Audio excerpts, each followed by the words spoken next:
Hi guys, welcome to Office Blokes React. I'm Office Bloke Dave. I'm Office Bloke Mike. Office Bloke Gaz.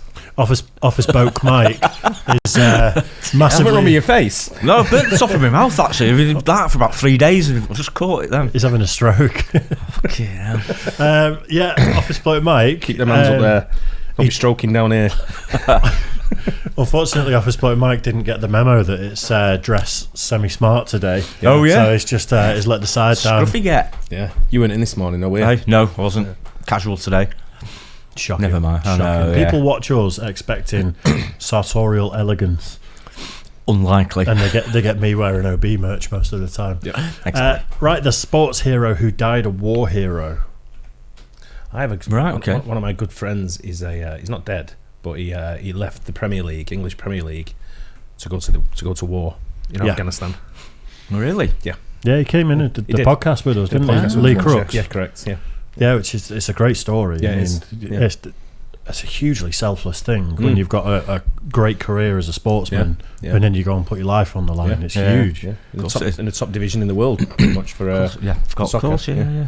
Have you seen? I can't remember if it's Unbroken or Unbreakable. I think it's Unbroken, the movie about the American World War II pilot that becomes a Japanese prisoner of war. No.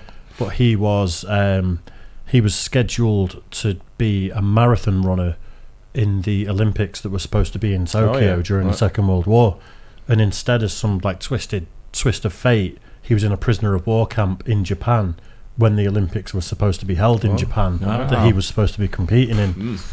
Wow. I think Angelina Jolie directed it. It's I've not seen it. unbelievable Never even movie. It's really good. I've not seen that one. But, I wonder if this will be along the same sort of vein. Yeah.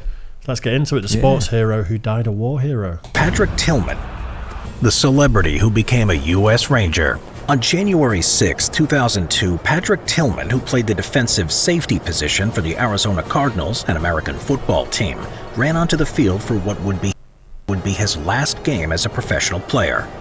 Tillman enjoyed a celebrated career in the NFL, or the National Football League, playing 4 seasons for the Cardinals and totaling over 300 tackles in his role as a safety.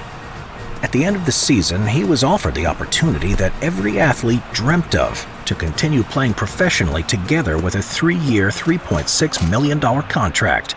However, neither football nor millions of dollars were on his mind. 4 months before his last game as an Arizona Cardinal, Patrick was among the millions of people who tuned in to watch the catastrophic 9/11 attack on the World Trade Center buildings in New York City. Stunned, angry, and frustrated, Tillman knew that he could no longer be satisfied just playing football. He felt compelled to join the U.S. Army and serve his country, and so on May 31st, 2002, he declined his new NFL contract and enlisted in the Army to help the United States in its fight against terrorism. Wow. Patrick was the eldest of 3 brothers and loved looking after his 2 younger siblings, Richard and Kevin. Born in San Jose, California on November. I hope that was supposed to be an imagery from With Toy Guns, because it says he enjoys looking after his little brothers. It's like he's running after them about I thought exactly that. 6th, 1976, he played football at Leland High School and excelled in his coursework.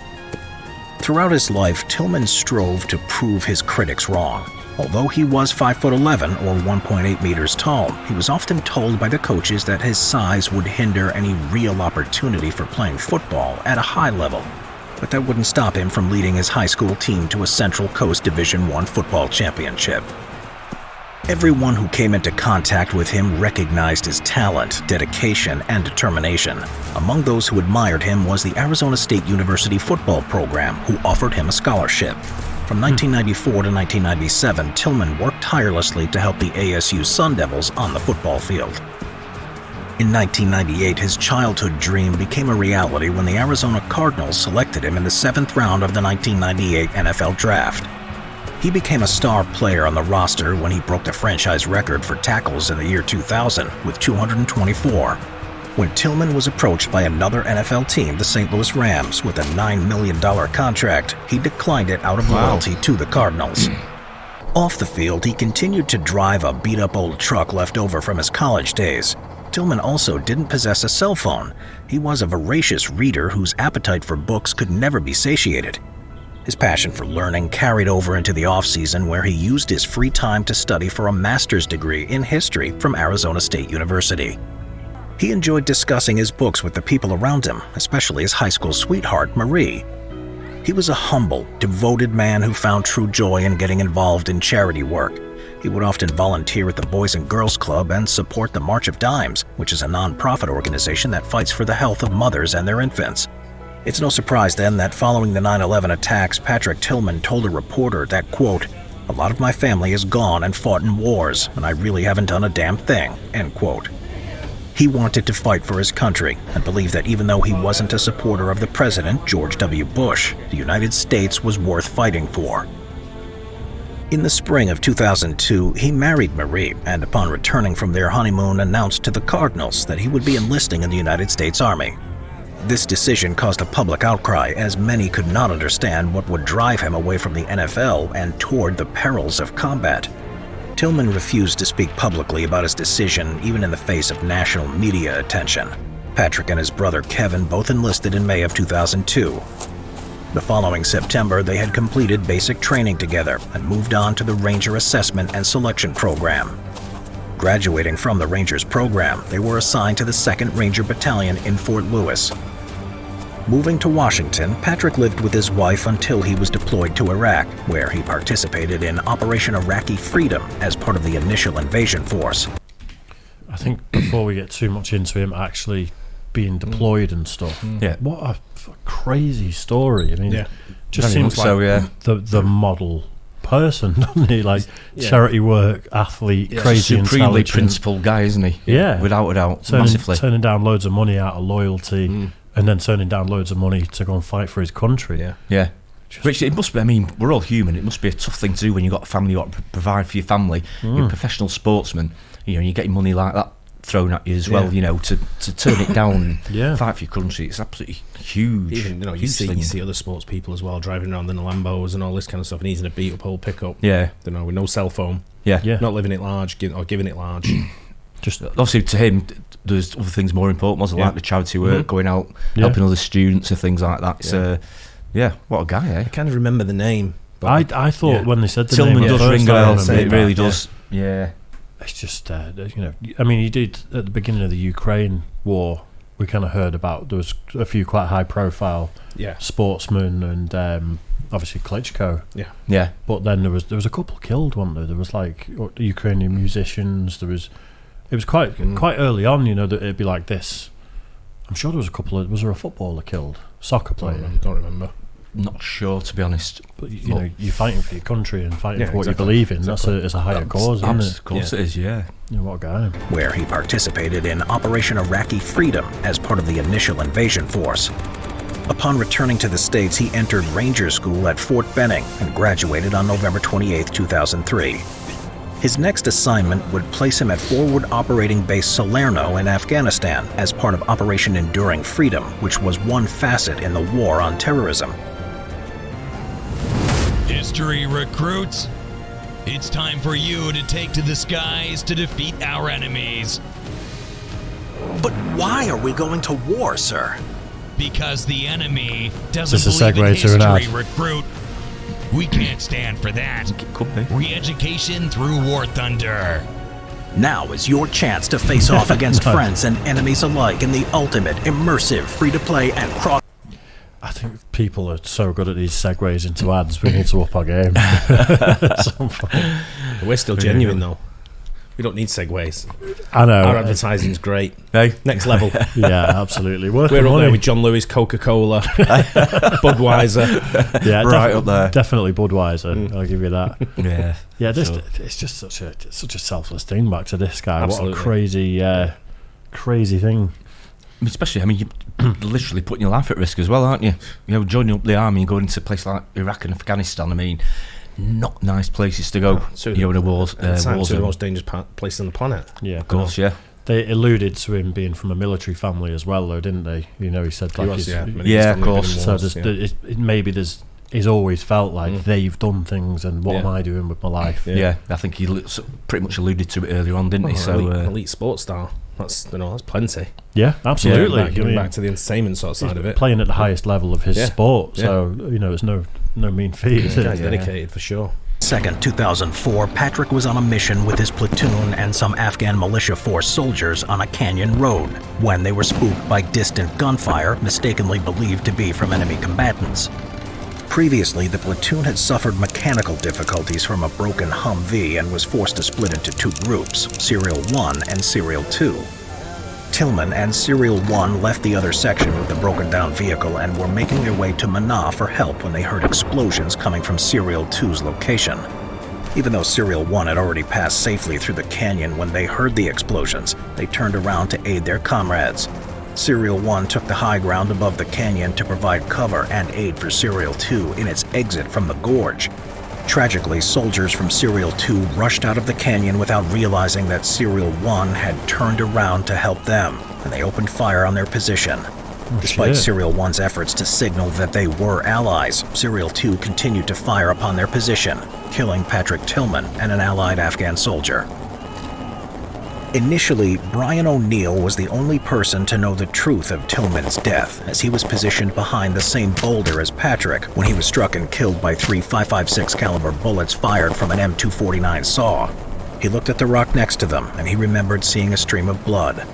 Everywhere, people were shouting out to cease fire. Eventually, the Humvee full of Rangers who had been firing on Tillman's position came to a stop at 6:48 p.m. and ceased shooting. In all, the firefight had lasted around 14 minutes. Sergeant Mel Ward, who had been above Tillman's position, hurried down to Brian O'Neill, who was screaming, "It was our guys that did it! They've killed him!" Staff Sergeant Weeks soon arrived behind Ward and called the platoon. 14 minutes of a blue-on-blue gunfire. It's just insane, tragic, that, isn't it? I mean, I don't know. I've never been in combat for in a war zone, so I don't really. No. I can't understand it. But it seems a long time for something that's so important. Yeah. Oh, of course it's and your own men in the area. Yeah, it's absolutely tragic, isn't it? I guess if they're in that sort of canyon position, there's probably a lot of panic and maybe a lot of dust being kicked up and just chaos. Well, I suppose they don't know when's enemy in the territory as well, which is obviously what they thought. So it's obviously a lot going on there. It's a lack of communication, though, isn't it, between the two groups? Yeah, of course, sure. Platoon Sergeant Eric Godek with the news that One Eagle KIA, call sign Tango, which meant that the deceased Ranger had a surname that started with T. While Patrick Tillman was waving his hands above his head, frantically trying to signal to Serial 2 that he was a Ranger, his brother and fellow Ranger Kevin Tillman was in the back of the canyon with the other vehicles from Serial 2. As his vehicle finally exited the canyon, there was no way he could have known that the body of his brother was lying lifeless on the hillside above him. Kevin was in the last vehicle from Serial 2, and he didn't exit the canyon until after the firefight had already ended. Watching through his night vision as Rangers hauled a large object down in a skedco, which is a sled used to transport bodies, Kevin wondered who had been hit. In the confusion and aftermath of the firefight, only a few men knew that Tillman had died from friendly fire.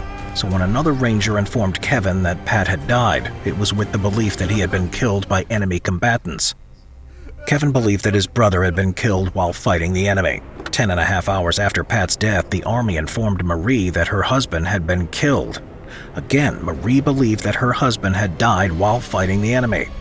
At this time, all phones and internet terminals available to enlisted men at FOB Salerno were shut down so that the men could not communicate with any outsiders and relay the message that Patrick Tillman had died. Whoa. By this time, investigations by Sergeant Tommy Fuller and Captain William Saunders revealed that Tillman had been shot by his comrades. In accordance with Article 15-6 of the Uniform Code of Military Justice, it was recommended that an officer from Salerno lead an official investigation, and Captain Richard Scott was chosen to lead that investigation into Tillman's death. Only being a captain, he was an interesting choice to lead the investigation, as his rank meant that he was directly under David Hodney, who was the man responsible for splitting the Rangers into Serial 1 and Serial 2. Disregarding this irregularity, in the afternoon of April 23rd, Colonel Nixon was notified that friendly fire was the cause of Tillman's death. Next, Nixon met with Brigadier General Stanley McChrystal to inform him of the facts. From there, the commander of the U.S. Army Special Operations was notified, as well as the highest levels of the Pentagon and the White House. Despite the truth coming out to so many senior military officials, one group of people was intentionally left in the dark about Pat Tillman's death: his family. Kevin was blatantly lied to as the body of his brother was being loaded into a plane. Standing on the airfield, he asked other Rangers if anyone knew where the location of Patrick's personal journal was. Patrick was an avid writer and carried a personal notebook filled with his personal thoughts, writings, and reflections. It was very important to Kevin to find the notebook.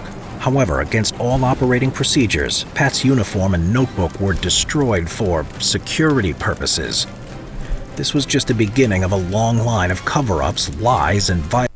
That's so fucked up, isn't it? Yeah. Yes, not good at all. Protocol's definitely not in full there, is it? Yeah.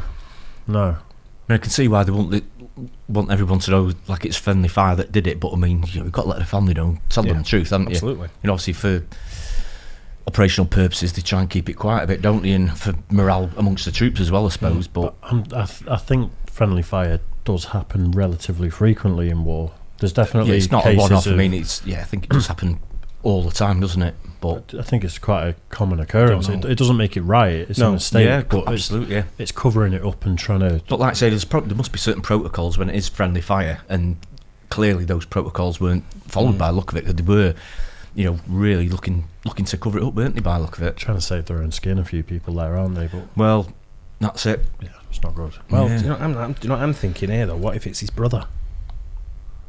What? Because his brother shot was. that's fired at him. I think his brother would have known. Ah, right, and they're trying to keep it from him because they don't want him to. I get you. So Right. they want to keep it from him because they don't want him to think that he's sort of like the other one that was Yeah. where the bullets were coming from. Or maybe okay. fear of reprisals from the brother because it's his unit that he's still with that have killed his possibly. brother. Yeah, and exactly. Maybe he could just lose it and Yeah, go might be a bit postal. more to it than Yeah, good point. Violations used by the Army to conceal the true nature of his death. The Secretary of the Army, the Armed Forces Medical Examiner, the Criminal Investigation Division, and Patrick Tillman's family would not know the truth behind his death for over a month. In late May, First Sergeant Fuller summoned Kevin Tillman to his office. The Army had by now realized that having Kevin Tillman working in close proximity to the few Rangers who knew the truth about his brother's death would end in disaster. Kevin still had a year left on his contract, and it was believed that at some point his comrades might reveal the truth behind his brother's death. Grudgingly, Fuller informed Kevin that Patrick had most likely been killed by friendly fire. Shocked, Kevin related how such a thing had never crossed his mind. Kevin felt hurt and betrayed that men he had been training next to, eating with, and going on early morning runs knew the truth of his brother's death. Not knowing who he could talk to, he went to Patrick's widow, Marie, and informed her of the news. From there, Kevin boarded a plane and flew to San Jose to tell his parents. Their mother, Danny Tillman, worked tirelessly from then on to uncover the full truth about her son's death. She immediately started emailing senators, generals, and Army personnel, asking questions that the Army really didn't want to answer. Danny had no faith in the U.S. government and made it her mission to expose their lies. Finally, in a report dated from March 26, 2007 by the Inspector General entitled Reviews of the Matters Related to the Death of Corporal Patrick Tillman, the Department of Defense issued a statement saying that, quote, "Our review found that Corporal Tillman's chain of command made critical errors in reporting Corporal Tillman's death and in assigning investigative jurisdiction in the days following his death, and bears ultimate responsibility for the inaccuracies, misunderstandings, and perceptions of concealment that led to our review." End quote.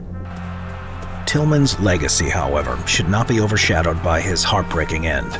Following his death, he was awarded the Silver Star and Purple Heart for his actions. Today, the Pat Tillman Foundation carries on his charitable legacy by providing educational tools and support to service members, their spouses, and family members. Numerous memorials have been commissioned, including 2 bronze statues, one outside Arizona State University and one outside the University of Phoenix football stadium.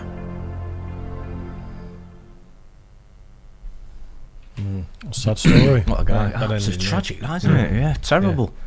You have to give him everything up, everything that he'd worked for, everything that he loved doing his sport, for it to end like that, tragically. Not just in his sport, though, but giving up to the community. Helping people. Yeah. Kids. I suppose the good thing can say is, obviously his charity work, he's going on after it. He's got foundations in his honour. So, he's left an absolutely magnificent legacy, I suppose, as well. Yeah. it's probably slightly tarnished the reputation of the Rangers as well, though. And you know, it's not good when it's like that, when it's been covered up, where it's someone's mistake, but it's like a selfless, wasn't my fault, selfless hero, and then they go to. I'm saying it's probably not endemic. It's probably just a few bad eggs. Yeah, but it's still, you know, to try and cover up a guy that's unless you're in that situation, I don't know. It's these. I mean, I know people who've been in the military and they've come out and they're never the same. No, I appreciate that. They've been in situations where, you know, whether they blame themselves or whether they blame, you know, what's happened or the intensity of what's going on.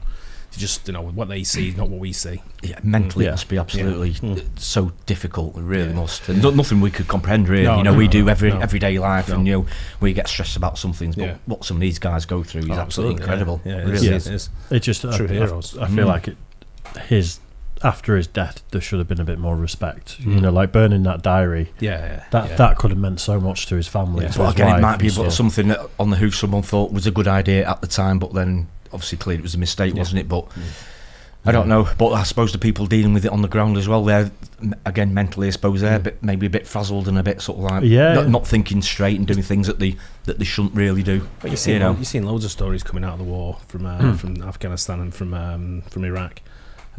You know, different things that we see, you know, about, you know, killings of innocent people and stuff like, which, you know, it's being serialised on the TV at the moment over here with the BBC and the SAS type thing.